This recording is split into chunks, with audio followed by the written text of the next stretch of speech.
Hello everyone, welcome to your channel Originative Science.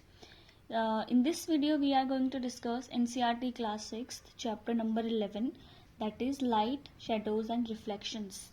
Exercise questions. Okay, so see the first question, that is question number 1. Rearrange the boxes given below to make a sentence that helps us understand opaque objects.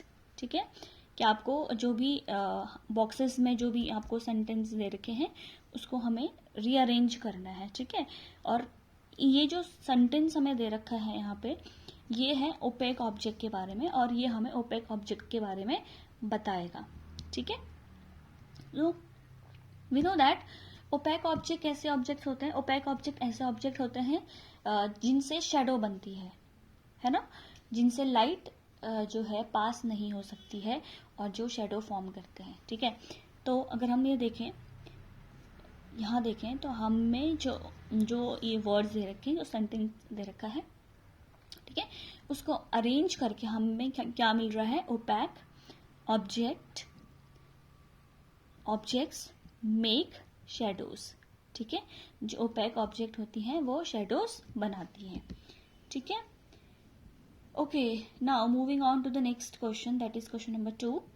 So classify the objects or materials given below as opaque, transparent, translucent, luminous और non luminous. ठीक है, तो यहाँ पे जो भी ये material दे रखे हैं, ठीक है, हमें इनको opaque, transparent, translucent, luminous और non luminous ऑब्जेक्ट्स में क्लासीफाई करना है. ठीक है, तो अगर हम इसका आंसर देखें तो देखिए इसमें जो उनका क्लासिफिकेशन है वो इस तरीके से है.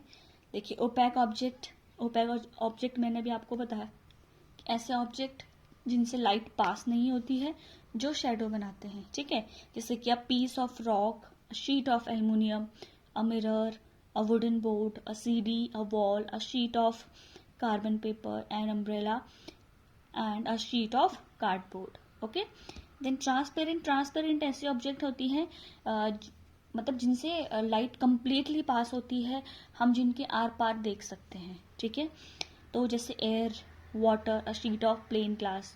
ठीक है, ट्रांसलूसेंट वो होते हैं जिनसे लाइट पार्शली पास होती है. ठीक है, मतलब जिनसे हमें धुंधला धुंधला दिखाई देता है.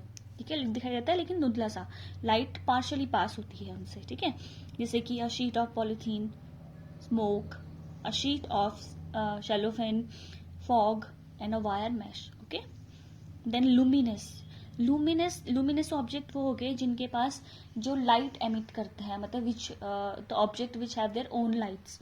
ठीक है, जिनके पास खुद की लाइट है और वो लाइट एमिट कर सकते हैं, जैसे कि a piece of red hot iron, a lighted fluorescent, the flame of a gas burner, sun, firefly, kerosene, stove and a lighted torch. ठीक है, अगर हम नॉन लुमिनस ऑब्जेक्ट की बात करें तो नॉन लुमिनस ऑब्जेक्ट वो होती हैं जिनके पास खुद की लाइट नहीं होती है. ठीक है, और जो लाइट एमिट नहीं करते हैं, जिनके पास खुद की लाइट नहीं होती है. ठीक है, तो अगर हम देखें यहाँ पे जितने भी ओपैक ऑब्जेक्ट हैं और ये ट्रांसपेरेंट हैं, ठीक है, एक्सेप्ट लुमिनस को छोड़ के जितनी भी ऑब्जेक्ट हैं सारी, वो सारे के सारे किस में आ जाएंगे, नॉन लुमिनस में आ जाएंगे. जैसे कि a piece of rock, a sheet of aluminum, a mirror, wooden board, CD, wall, a sheet of carbon paper, an umbrella, a sheet of cardboard, air, water, a sheet of plain glass, a sheet of polythene, smoke, a sheet of cellophane, fog, a wire mesh and the moon. ठीक है, moon भी जो है non luminous में है क्योंकि moon के पास जो है खुद की लाइट नहीं होती है, it do not have its own light. ये जो है सन की लाइट एमिट करता है. ठीक है, okay. The next, now moving on to the next question, that is, can you think of creating a shape that would give a circular shadow if held in one way and a rectangular shadow if held in another way. ठीक है, इसमें ये बोल रहे हैं कि क्या आप एक ऐसी शेप के बारे में सोच सकते हैं कि अगर हम उसको एक तरफ से पकड़ें, मतलब एक ऑब्जेक्ट है, अगर हम उसको एक साइड से पकड़ें तो हमें रेक्टेंगुलर शेप दे, और अगर दूसरी साइड से तो वो हमें सर्कुलर शेप दे. ठीक है, तो यस, इसका आंसर देखेंगे हम कि हम ऐसे ऑब्जेक्ट के बारे में सोच सकते हैं जैसे कि आपका एक सिलेंडर होता है. अगर हम सिलेंडर को इस तरीके से पकड़ें, ठीक है। तो जो इसका शेडो बनेगा, ठीक है, जो इसका शेडो बनेगा that will be a rectangular, ठीक है। और अगर हम इस तरीके से पकड़ें तो हमें क्या मिलेगा, सर्कुलर शेप मिलेगी, ठीक है, सर्कुलर शेडो मिलेगा। Okay, then next last question, that is question number 4. In a completely dark room, if you hold up a mirror in front of you, will you see your reflection in the mirror? ठीक है, अगर एक completely dark room है जहाँ पे बिल्कुल भी light नहीं है, ठीक है, और अगर आप मिरर के सामने खड़े हो जाओ तो क्या आप अपने आप को मिरर में देख पाएंगे? तो the answer will be no, we will not be able to see ourselves in the mirror, just because there is no light, ठीक है, रूम में कोई लाइट नहीं है, लाइट नहीं होगी तो there will be no reflection of light, और अगर रिफ्लेक्शन ऑफ लाइट नहीं होगी तो हम अपना इमेज जो है मिरर में नहीं देख पाएंगे, ठीक है।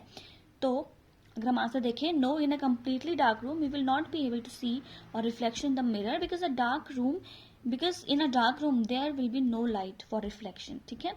Reflection in the mirror, mirror में जब लाइट नहीं है तो मिरर से किसी भी चीज़ का मतलब किसी लाइट का रिफ्लेक्शन नहीं होगा, लाइट का रिफ्लेक्शन नहीं होगा तो हम अपनी इमेज मिरर में नहीं देख पाएंगे। Okay, so that's it for this chapter.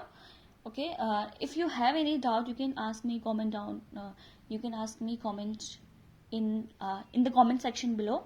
Okay, and thank you for the watching.